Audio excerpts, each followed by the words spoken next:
सभी बड़े सदा यही कहते आए कि यदि आगे बढ़ना है तो अपनों का साथ दो।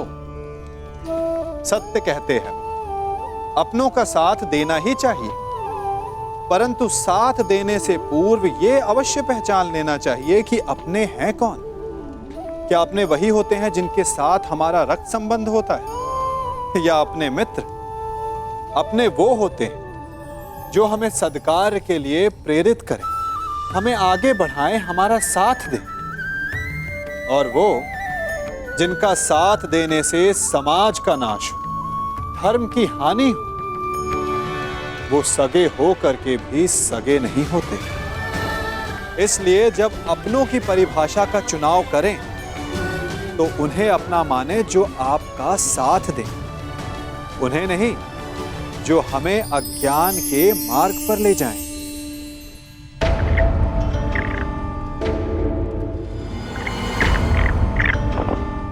अपने खेल पर ध्यान रखो दुर्योधन, नहीं तो तुम मुझे परास्त नहीं कर पाओगे। क्षमा कीजिए महाश्री, आपके इस चौसर में आपके जितना कौशल नहीं है मेरा, और खेल में मेरा ध्यान नहीं लग रहा है, क्योंकि मुझे समझ में ही नहीं आ रहा है कि आपने ऐसा किया क्यों। मैं पांडवों के समक्ष प्रस्ताव ले जाने के विरुद्ध था, आपने मुझे बाध्य किया। क्यों? आप पांडवों का विनाश नहीं चाहते? आप बदल गए हैं क्या? क्यों आपने पिताश्री को शांति प्रस्ताव ले जाने के लिए मनाया?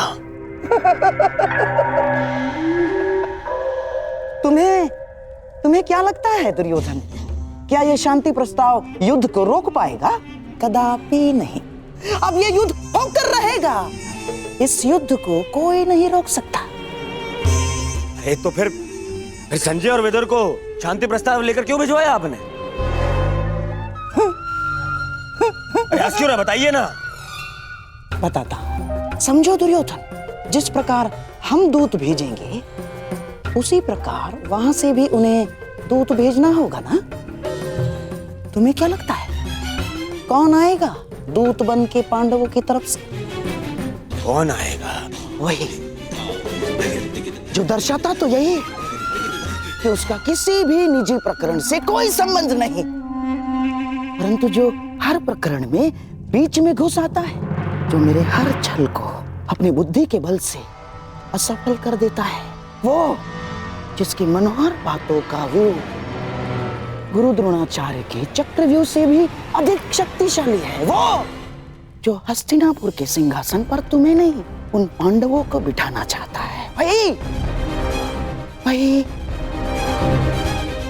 वही छलिया, वही वासुदेव कृष्ण। ये तो उसमें हंसने वाली क्या बात है, उसका क्या? बताता हूं।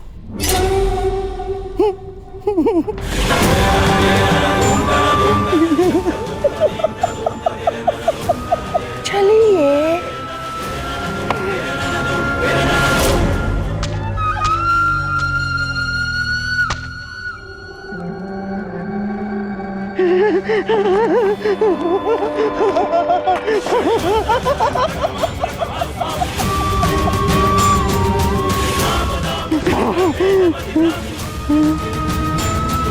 कृष्ण यहाँ आएगा तो अवश्य, परंतु जा नहीं पाएगा।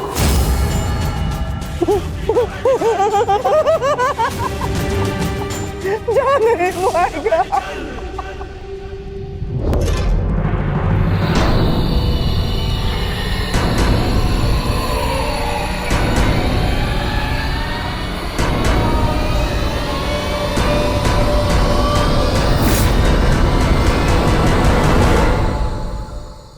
आपका क्या मत है वासुदेव? मैं इस प्रकरण में सम्मिलित ही नहीं हूं संजय महोदय, इसलिए इसका निर्णय भी युधिष्ठिर और दुर्योधन पर निर्भर करता है। परंतु मेरा यह कर्तव्य है कि मैं आप लोगों के विचारों को जानूं, क्योंकि शांति प्रस्ताव के लिए आप सबके समक्ष मुझे भेजा गया है, और मैं ये आशा करता हूं कि धर्मराज भी शांतिपूर्वक इस प्रस्ताव पर विचार करेंगे। वो तो इस पर निर्भर करता है कि आपके युवराज का क्या विचार है। मैं केवल महाराज धृतराष्ट्र का संदेश लेकर आया हूं वासुदेव। युवराज दुर्योधन के विचार मैं नहीं जानता, क्योंकि मेरे पास दिव्य दृष्टि नहीं है। किसे ज्ञात संजय महोदय, किसी दिन आपको दिव्य दृष्टि मिल जाए और आप वो देख पाए जो सबके लिए संभव ना हो।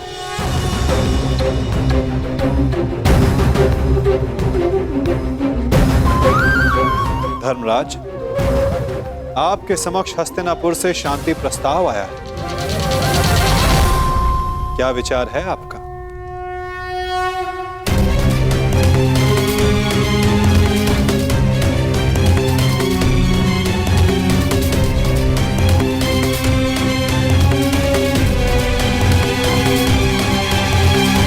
यदि हस्तिनापुर शांति चाहता है तो हमें भी युद्ध करने की कोई ललक नहीं।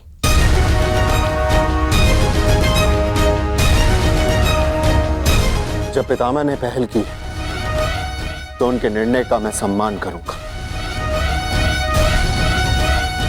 परंतु ये युद्ध केवल मेरा नहीं, मेरे अनुजों का भी है और पांचाली का भी। इसलिए उनका मत जानना भी अत्यंत आवश्यक है। हमें ज्ञात है कि अवश्य ही तुम सबके हित की सोचोगे युधिष्ठिर, इसलिए हम सबको सबसे अधिक आशा तुमसे ही है। मुझे विश्वास है प्रतिकार और प्रतिघात के स्थान पर तुम शांति को महत्व दो। जहां तक शेष पांडवों का प्रश्न है, मुझे विश्वास है कि ये सब तुम्हारे निर्णय का सम्मान करेंगे।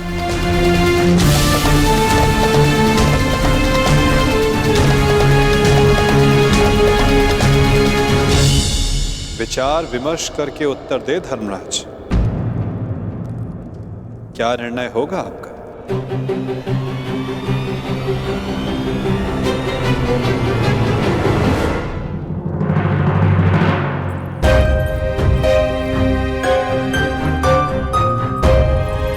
वृषसेन, अरे लक्ष्मणा, कैसी हो? मैं ठीक हूँ, परंतु तुम्हें यहाँ देख के आश्चर्य हुआ। तुम यहाँ कैसे? वो मैं शाम से मिलने आया था। हाँ, परंतु कुमार शाम से पहले मैं तुमसे मिलना चाहती थी। परंतु क्यों? क्योंकि अब केवल तुम ही अपने मित्र को इतनी बड़ी भूल करने से रोक सकते हो। सांब युद्ध में न केवल अपने पिता के विरुद्ध खड़े हो रहे हैं, अपितु वो स्वयं हस्तिनापुर की ओर से नारायणी सेना का नेतृत्व कर रहे हैं।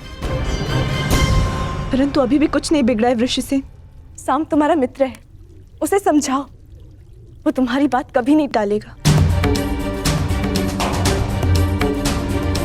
क्षमा चाहता हूँ लक्ष्मणा।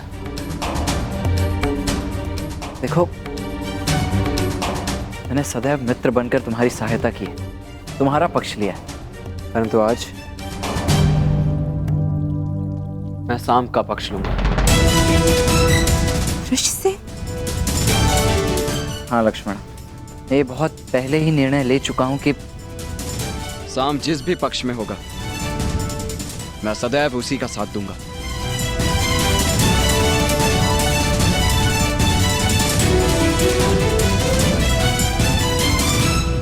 परंतु तुम्हें चिंता करने की आवश्यकता नहीं है लक्ष्मण। मेरे जीते जी सांब को कुछ नहीं होगा, विश्वास करो मेरा। पक्ष जो भी हो, हानि तो मेरे परिवार को पहुंच रही है ना वृषसेन। तुम ही बताओ मुझे, प्रभु से मैं किस पक्ष के लिए प्रार्थना करूं? दोनों ही पक्षों में मेरा ही परिवार लड़ रहा है। मैं क्या करूं वृषसेन? तुम्हारे इस प्रश्न का उत्तर मेरे पास नहीं है लक्ष्मणा। मैं तो ये भी नहीं कह सकता कि मैं तुम्हारी इस असमंजस से भरी परिस्थिति को समझ सकता हूँ। तुम इस युद्ध में भाग क्यों ले रहे हो वृषसेन?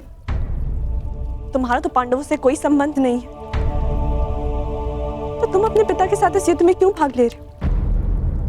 केवल इसीलिए लक्ष्मणा, क्योंकि सांब कौरवों के पक्ष में, और इससे अधिक मेरे लिए कुछ महत्वपूर्ण नहीं। वृषसेन, तुम्हें भान है तुम कितनी बड़ी भूल कर रहे हो। नहीं भान है तुम्हें। यदि भान होता तो इस युद्ध में भाग लेने के बजाय उसे रोकने का प्रयत्न कर रहे होते। तुम मैं तुम्हारे समक्ष बहुत सी उम्मीदें लेकर आई थी वृषसेन, परंतु प्रतीत होता है ये मेरी भूल थी। अपना ख्याल रखना वृषसेन।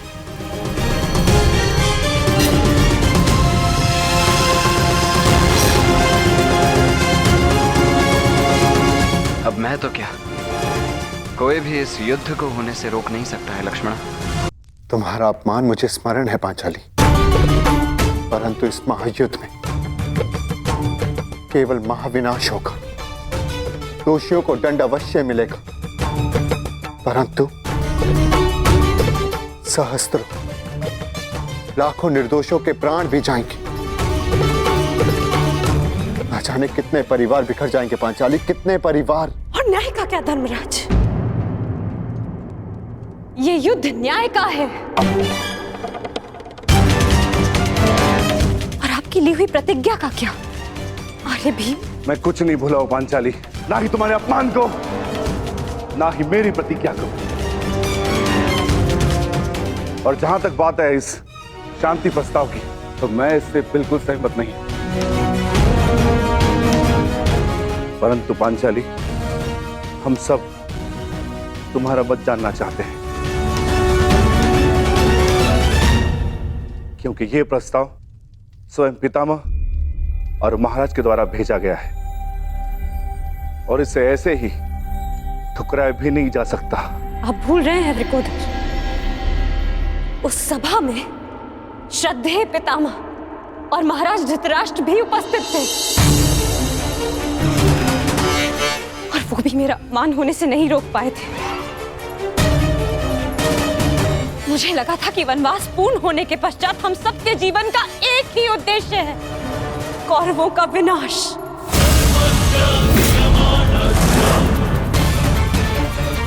परंतु अब मुझे ऐसा प्रतीत होता है कि आप सबके लिए केवल प्रस्ताव ही महत्वपूर्ण है। एक प्रस्ताव पर आपने अपना सब कुछ खो दिया और आज एक दूसरे प्रस्ताव ने आप सब कुछ भुला दिया जो हमने खोया था। क्या एक शांति प्रस्ताव कौरवों के दिए गए वर्षों पुराने घावों को भर सकता है? आप सबके दिए गए वचनों को भुला सकता है? यज्ञसेन, यदि तुम चाहो तो इस संधि को ठुकरा सकती है। तुम्हें इसका पूर्ण अधिकार है, परंतु इसके पहले कोई भी निर्णय लेने से पूर्व मैं सखा वासुदेव से वार्तालाप करना चाहती हूँ।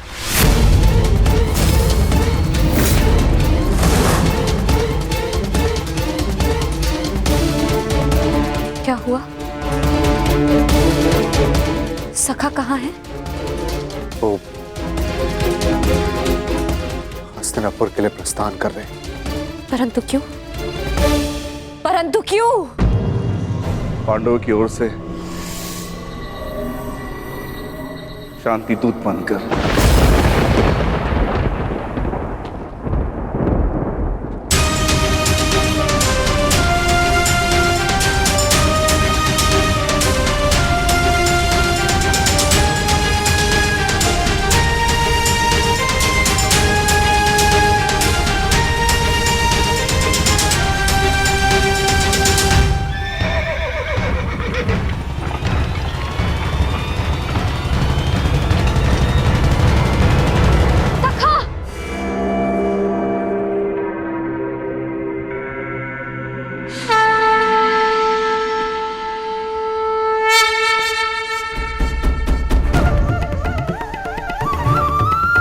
क्रोधित हो अपने सखा से?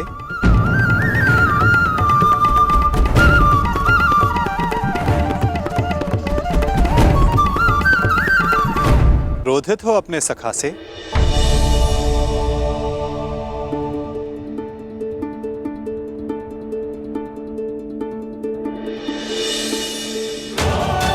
मुझे लगा प्रस्थान कर गए।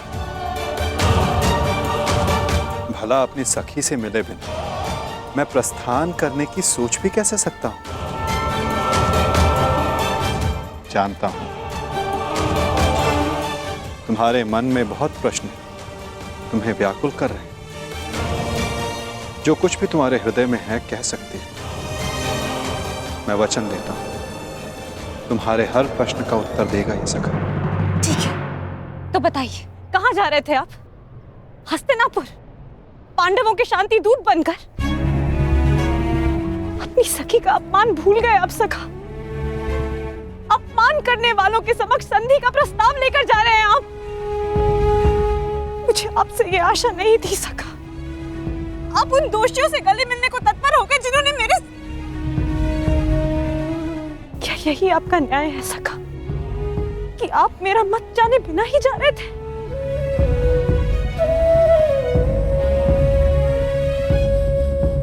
नहीं सखी, ऐसा नहीं। मैं भली भांति जानता हूं कि तुम्हारा मत क्या है, और मैं तुम्हें वचन देता हूं कि तुम्हारा मत और मंतव्य दोनों ही पूर्ण होगा सखी। और इसीलिए मैं हस्तिनापुर जा रहा हूं। जो कह रहे हैं मुझे समझ नहीं आ रहा है सखा। मैं शांति दूत बनकर इसलिए जा रहा हूं सखी क्योंकि पहले संदेश हस्तिनापुर से आया है, परंतु अभी शांति प्रस्ताव स्वीकार नहीं हुआ है। मैं इसलिए जा रहा हूं ताकि कोई ये ना कह सके कि शांति प्रस्ताव होते हुए भी पांडवों ने आक्रमण किया, या फिर शांति प्रस्ताव का उत्तर नहीं दिया। मैं आपके इस उत्तर से संतुष्ट नहीं हो सका।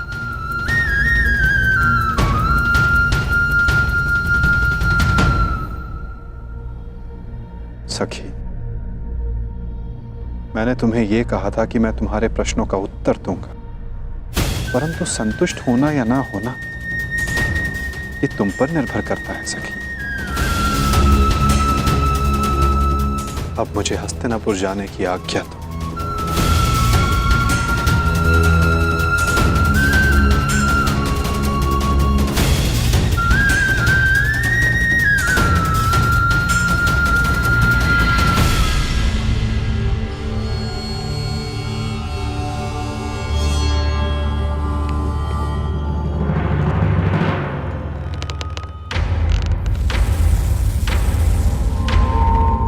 कहाँ थे पुत्र? द्वारका। परंतु क्यों? मैं पहले ही बता चुका हूं कि मैं इस युद्ध में भाग ले रहा हूं, और उसी पक्ष से लड़ने वाला हूं जिस पक्ष से मेरा मित्र साम लड़ने वाला है। साम युवराज दुर्योधन के पक्ष में है, और इसीलिए मैं भी वही हूं। मौन क्यों है? समझाइए, इसे रोकिए। अपने पति को अपने आराध्य वासुदेव के विरुद्ध खड़ा देखना क्या कम था, जो अब मेरा पुत्र भी उनके विरुद्ध खड़ा होगा? नहीं, मैं तुम्हें इस युद्ध में भाग नहीं लेने दूंगी। कुछ नहीं होने दूंगी तुम्हें।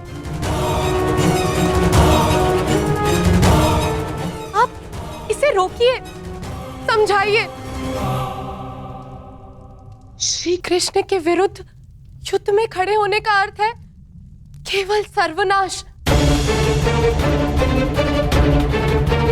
और ये अपने पिता की आज्ञा के विरुद्ध जाकर इस युद्ध में भाग नहीं ले सकता है।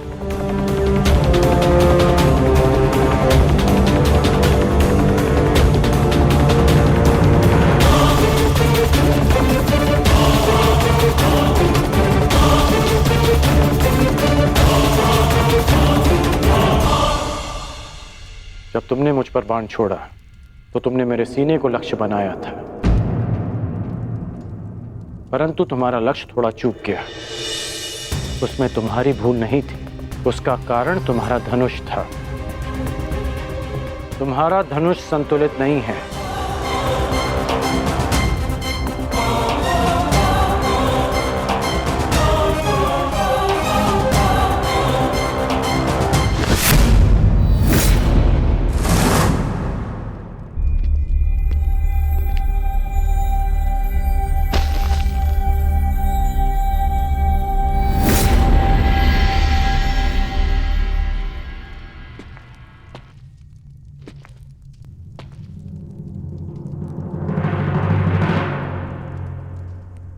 ये बिल्कुल संतुलित धनुष है, इसे मैंने अपने हाथों से बनाया है।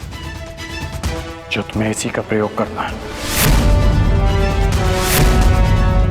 लक्ष्य कभी नहीं चूकेगा।